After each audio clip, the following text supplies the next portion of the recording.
खबर गांधीनगर से है, जहां अंबालाल पटेल ने हाल ही में गुजरात के मौसम के संबंध में कुछ महत्वपूर्ण भविष्यवाणियां की हैं। देखिए खास रिपोर्ट। आद्रा नक्षत्र में आवेल छे એટલે હવે વરસાદની ઋતુ શરૂ થઈ જશે। તારીખ 25મી જૂન આસપાસ લગભગ ટ્રફ લાઇન જે છે એ મધ્યપ્રદેશમાં આવશે અને ગુજરાતમાં વરસાદ થવાની શક્યતા રહેશે। એટલે હવે ધીરે ધીરે વરસાદ થશે। તારીખ 25 જૂન આસપાસ ગુજરાતના ઘણા ભાગોમાં વરસાદ થશે। હાલ લગભગ રાજસ્થાનના સંલગ્ન ભાગોમાં ગુજરાતમાં વરસાદ થવાની શક્યતા રહેશે અને હાલમાં ઉત્તર ગુજરાતના ભાગો તેમજ સાબરકાંઠાના ભાગો, પંચમહાલના ભાગો તેમજ ગુજરાતના અન્ય ભાગોમાં વરસાદ થવાની શક્યતા રહેશે। પરંતુ લગભગ 25 જૂન સુધીમાં રાજ્યના ઘણા ભાગોમાં વરસાદ કે વરસાદી ઝાપટા પડવાની શક્યતા રહેશે।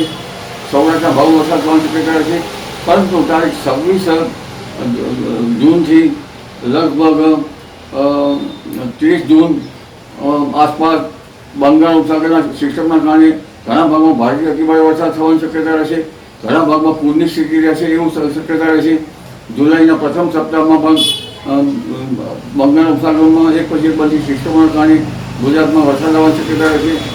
એટલે લગભગ પ્રથમ જૂનના સપ્તાહ સુધીમાં દક્ષિણ ગુજરાતના ભાગોમાં ભારેથી અતિભારે વરસાદ થવાની શક્યતા રહેશે।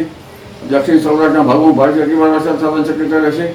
મધ્ય ગુજરાતના ભાગોમાં ભારેથી અતિભારે વરસાદ થવાની શક્યતા રહેશે। આ ઉપરાંત પંચમહાલના ભાગોમાં ભારેથી અતિભારે વરસાદ થવાની શક્યતા રહેશે। ઉત્તર ગુજરાતના ભાગોમાં ભારેથી અતિભારે વરસાદ થવાની શક્યતા રહેશે। સાબરકાંઠાના ભાગોમાં ભારેથી અતિભારે વરસાદ થવાની શક્યતા રહેશે અને પંચમહાલના ભાગોમાં પણ ભારેથી અતિભારે વરસાદ થવાની શક્યતા રહેશે। અતિભારે વરસાદ કેટલા ભાગો થવાની શક્યતા રહેશે।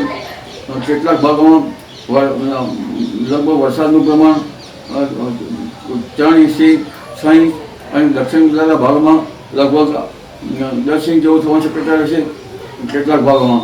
અને મુંબઈ મહારાષ્ટ્રના ભાગોમાં પણ જુલાઈના પ્રથમ સપ્તાહમાં વરસાદ થવાની શક્યતા રહેશે।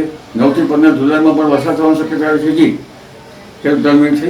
गांधीनगर गुजरात से सीनियर संवाददाता अमित पटेल की रिपोर्ट।